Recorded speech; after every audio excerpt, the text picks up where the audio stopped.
안녕하세요. 닥터맘 아카데미의 닥터맘입니다. 이번 동영상에서 저는 제가 5년간 미국에서 석사, 박사를 하면서 들었던 학비에 관한 이야기를 해드리고자 합니다. 다들 미국 유학을 가기 위해서는 필수 아이템이 돈이다라고 말씀을 하시는데요. 그러면 제가 5년간 미국 유학을 하는 데 있어서 학비를 어떻게 마련했는지에 대한 소개를 해드리겠습니다. 먼저 잠시 제 소개를 하면 저는 남편과 두 아이와 함께 이 미국 유학길에 5년 전에 나섰습니다. 그 당시 저 아이는 초등학교 1학년, 초등학교 4학년이었습니다. 그리고 저는 미국 남부에 소재하고 있는 4년제 주립대학교에 입학하였고 전공은 영어 교육이었습니다. 이곳의 학비는 미국 동부에 위치한 대학교보다 저렴한 편입니다. 그렇지만 현지 학생들에 비하면 저와 같은 외국인 유학생들은 3배 정도의 높은 학비를 내고 학교를 다녀야 했었습니다. 현재도 마찬가지고요. 첫 학기 제가 낸 등록금 영세표입니다. 2016년 봄에 봄학기에 제가 첫 등록을 하고 낸 수업료는 18,000불 정도입니다. 한국 돈으로 하면 2,200만 원 정도에 해당하는 어마어마한 돈인데요. 그 자세한 내역들로 보자면 먼저 의료보험료가 있습니다.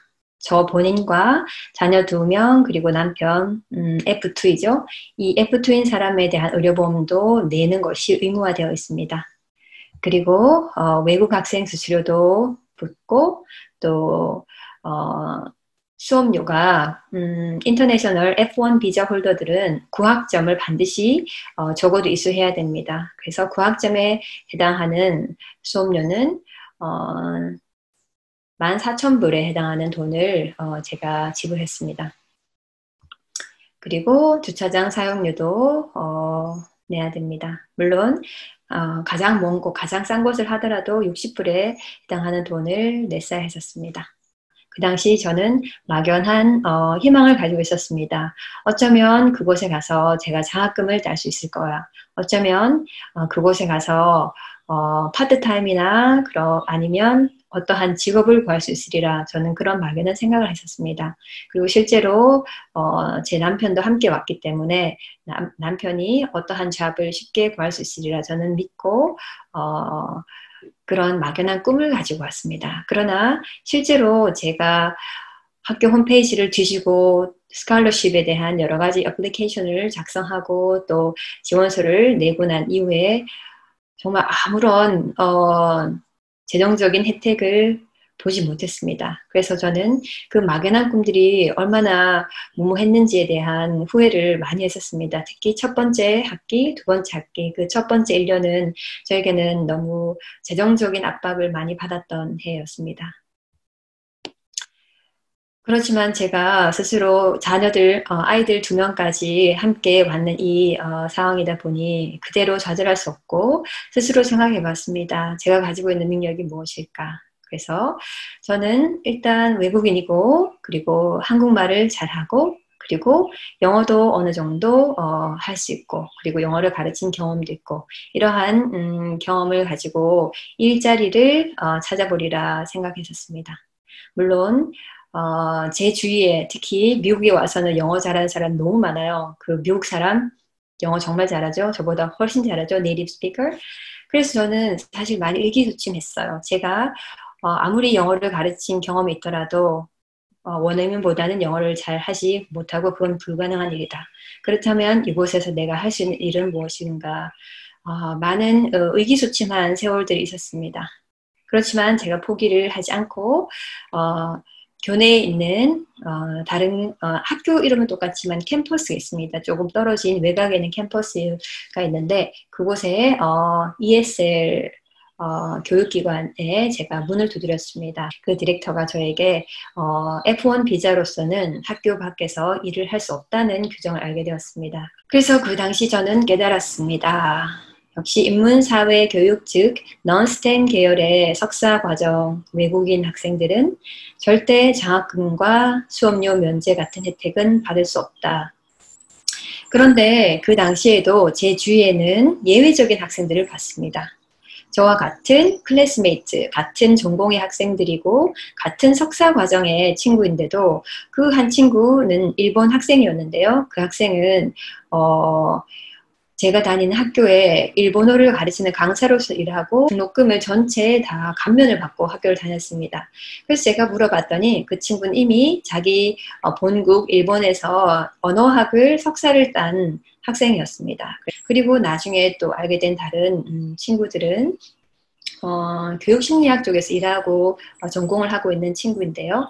그 친구 같은 경우에는 석박사 통합 과정이었습니다. 석사 과정을 현재 밟고 있지만 그 과정 자체가 이미 석박사가 하나의 유닛으로 묶어져 있는 거기 때문에 석사로 들어올 때 조교 자리를 허락받고 들어왔는 케이스입니다. 그런데 그런 학생들은 수학이나 통계학에 이미 우수한 능력을 가지고 있음을 인정받고 그러한 조교 자리를 허가받습니다. 그래서 non-STEM 계열의 석사 과정일 경우에는 기본적으로 외국 학생의 장학금, 수업료 면제는 상당히 어려운 게 현실입니다.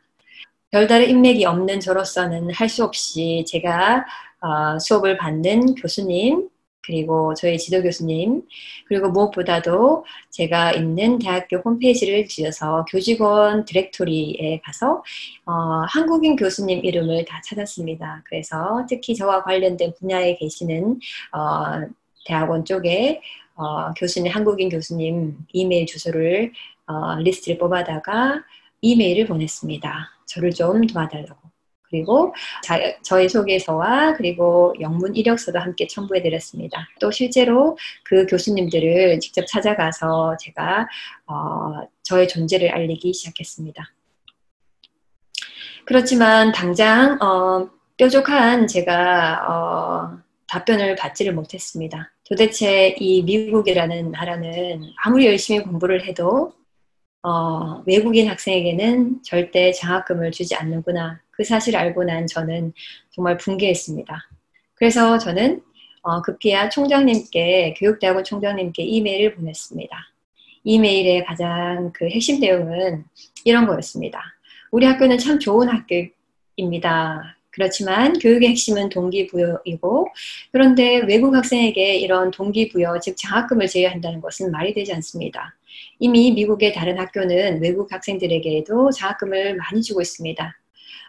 그런데 우리 학교는 이렇게 장학금도 주지 않고 외국인 학생들이 공부를 열심히 하는지 안 하는지에 관심도 없으면 결국 돈으로 학위를 살려는 학생들이 모일 뿐입니다. 장기적으로 우리 학교에는 큰 손실입니다. 그러니까 우수한 외국인을 유치하려면 장학금을 혜택을 줘야 됩니다. 라는 이러한 논리로 제가 2016년 겨울 무렵입니다. 제가 총장님께 이메일을 썼습니다. 과연 총장님의 반응은 어땠을까요? Nothing. 진짜 아무것도 없었습니다. 감감무소식이었습니다. 그런데 어느 날 그 노력들이 씨앗이 되었습니다. 그 총장님께 이메일을 보내고 난 한 5개월이 지난 무렵 2017년 4월 중순쯤에 제가 이런 이메일을 받았습니다. 이메일의 내용은 다름 아니라 제가 올해 우수 외국인 학생상 수상자로 선정되었다는 겁니다. 그런데 물론 장학금 없는 상입니다. 그리고 두 번째로 예전에 이메일을 보냈던 그 영어 교수님이 저에게 새로운 교내 영어 강사 파트타임 자리에 대한 정보를 알려주셨습니다. 제가 하나 더 보태드릴 말씀은 미국 대학교에서 강사로 파트타임이든 풀타임이든 강사로 일을 하려면 그네들이 요구하는 자격 조건은 기본적으로 석사 학위 소지여야 됩니다. 그런데 그 당시 저는 한국에서 석사도 하지 않고 미국 여기 현지에 와서 석사를 시작했던 터라서 자격 요건으로서는 맞질 못했습니다. 그렇지만 그 첫 학기 저와 인연을 맺었던 그 교수님께서 저를 아주 많이 챙겨주셨어요. 그래서 제 이력서를 찬찬히 살펴보시더니 제가 한국에 있을 때 영어 관련한 연수를 엄청 많이 들었습니다. 그래서 그 시간을 다 합해서 미국에서 석사 과정을 맡았던 학생과 비슷한 학점이 인정된다 이러한 사항을 어필하여서 제가 드디어 파트타임을 교내에서 구할 수 있게 되었었습니다. 비록 제가 ESL 영어 강사 파트타임으로 일했지만 학비에 대한 감면 혜택은 받지 못한 채 총 4학기 학비 전액을 지불했었어야 했습니다. 그렇게 석사 과정이 끝나갈 무렵 10월 어느 날 예전에 제가 연락해 둔 적이 있던 한국인 교수님으로부터 한 통의 전화가 왔었습니다. 교수님께서 저에게 Asian Studies에서 새로운 한국어 강사를 모집한다는 소식을 저에게 전해왔습니다. 그런데 이 전임 강사 자리는 기본적으로 work permit, 일할 수 있는 신분이어야 되고 또 여러 가지 퀄리피케이션이 만족이 되어야지만 취업이 할 수 있습니다. 미국에서 외국인으로서 산다는 것은 아주 여러 가지 많은 제약 조건이 있는데요. 그중에서 가장 큰 것이 바로 work permit입니다. 아무리 뛰어난 퀄리피케이션을 가진다 하더라도 work permit이 없을 때는 다 그림의 떡이라고 할 수 있습니다. 그래서 그 당시 저는 F1 비자 학생 신분이었기 때문에 전임 강사 취업은 불가능했었습니다. 그리고 그 당시 저는 마지막 학교였기 때문에 그마저 F1 비자도 만료될 시점이었습니다. 이러한 상황을 제가 그 한국인 교수님께 문의를 드렸더니 그 교수님께서 저에게 이렇게 코칭해 주셨습니다. 아마도 그 Asian Study 학부에 가서 너가 현재 F1 비자를 유지해야 되고 그리고 등록금을 전액 감면해 줄 수만 있으면 언제든지 한국어 강사로 일할 의향이 있다라는 사실을 알리면 그분들이 아마 너의 요구사항을 들어주실 거다라고 저에게 코치를 해주셨습니다. 저를 추천해주는 그 교수님께 추천서를 써서 제가 지금 방문하게 될 그 Asian Study 학부의 담당자에게 이메일로 보내달라고 제가 미리 요청을 해둔 상태였습니다. 그래서 다행히 그 교수님의 코칭 덕분으로 저는 전임 강사보다 더 좋은 혜택을 받고 박사 과정을 시작했습니다. 예전에 저는 박사 과정을 하리라 꿈도 꾸지 못했고 또 계획이 없었습니다. 그렇지만 한국어 강사 일은 꼭 가고 싶었기 때문에 저는 이 기회를 잡고 새로이 박사 과정을 시작하게 되었습니다. 그래서 조교로서 제가 가지게 된 그 재정적인 혜택은 학비 전액이 면제되었고 그리고 생활비도 지원이 됩니다. 그런데 생활비는 업무 성격에 따라 조금 다양합니다. 저처럼 가르치는 강사 업무를 즉 Graduate Teaching Assistant, GTA라는 자리를 가지고 일할 경우에는 한 강좌를 가르칠 때 매달 900불 세금을 제외하고 순수 실수령액이 900불을 받게 됩니다. 그리고 GTA는 한 학기당 최대 2과목을 가르칠 수 있도록 되어 있습니다. 그래서 저는 매 학기 2강좌를 가르쳐서 매달 1,800불의 생활비를 벌게 되었습니다. 그래서 이 GTA라는 타이틀을 갖게 되면 기본적으로 이러한 매달의 월급에다가 그리고 투이션이 전체 웨이브된 걸 감안하면 대략 연봉으로 따지면 5만 불의 수입을 가지고 일하고 있는 셈이 되겠습니다. 이렇게 저는 박사 과정을 시작하였습니다. 또 여전히 제 남편과 두 아이가 저와 함께 하였습니다. 제가 2018년 봄에 박사 과정을 시작한 첫 학기 튜이션 그 명세표입니다. 순수 수업료 14,000불 그리고 대학원생 수수료 이런 것들입니다. 그래서 제가 면제받은 돈은 15,000불 정도 해당합니다. 그렇지만 제가 내야 될 부분은 여전히 제 의료보험 그리고 남편과 두 아이 의료보험은 제가 직접 납부했었어야 됐습니다. 그리고 외국 학생 수수료 130불도 제가 냈었습니다. 그래서 제가 지불한 총 비용은 4,000불 정도입니다. 이 4,000불은 대부분이 의료보험비로 차지되었습니다. 아무리 조교라도 여름 학기 summer semester, 여름 학기 수업료 면제는 그냥 자동으로 주어지는 것이 아니라 그 여름 학기 이전 여름 학기를 기준으로 그 이전에 두 학기 조교로서 근무한 이력이 있는 경우에만 수업료 면제가 혜택이 됩니다. 면제 혜택이 부여됩니다. 저는 그 사실을 사실 몰랐습니다. 이 파트타임을 알아보고 서류를 다 준비하고 난 이후에 그 엄청난 사실을 알게 됐습니다. 그래서 여기서 주의할 것은 기본적으로 학생 신분 F1 비자 홀더들은 학교 밖 파트타임은 절대 금지입니다. 그런데 전공 관련된 인턴십일 경우에만 가능합니다. 그런데 이 인턴십을 하더라도 여러 가지 내야 될 서류가 있습니다. 그 중에 가장 큰 것이 바로 CPT라는 건데요. CPT는 일하게 될 그 파트타임이 나의 학과 공부와 관련이 있다라는 것을 증명하는 서류입니다. 그런데 이 CPT 기간은 나중에 졸업하고 나서 미국에서 머물러서 일을 할 수 있는 기간, 즉 OPT 기간에서 감소됩니다. 그래서 결국에는 자유롭지 못하다는 이야기입니다. 아무튼 저는 그 당시 여름 방학을 이용해서 파트타임을 했어야 됐기 때문에 어쩔 수 없이 인턴십이라는 강좌 등록을 또 했어야 되고, 그리고 그 등록금 5,600불을 냈어야 했었습니다. 그러고 학교 밖에서 인턴십이라는 명목 하에서 일을 해야 됐었습니다. 그런데 따지고 보면 그 당시 제가 받았던 돈은 3,200불. 그렇지만 인턴십 강좌 등록비는 5,600불. 즉 열심히 일해서 1,400불 손해보는 상황이었습니다. 이 사실을 알고 저는 정말 붕괴했습니다. 이건 말도 안 되는 상황이다.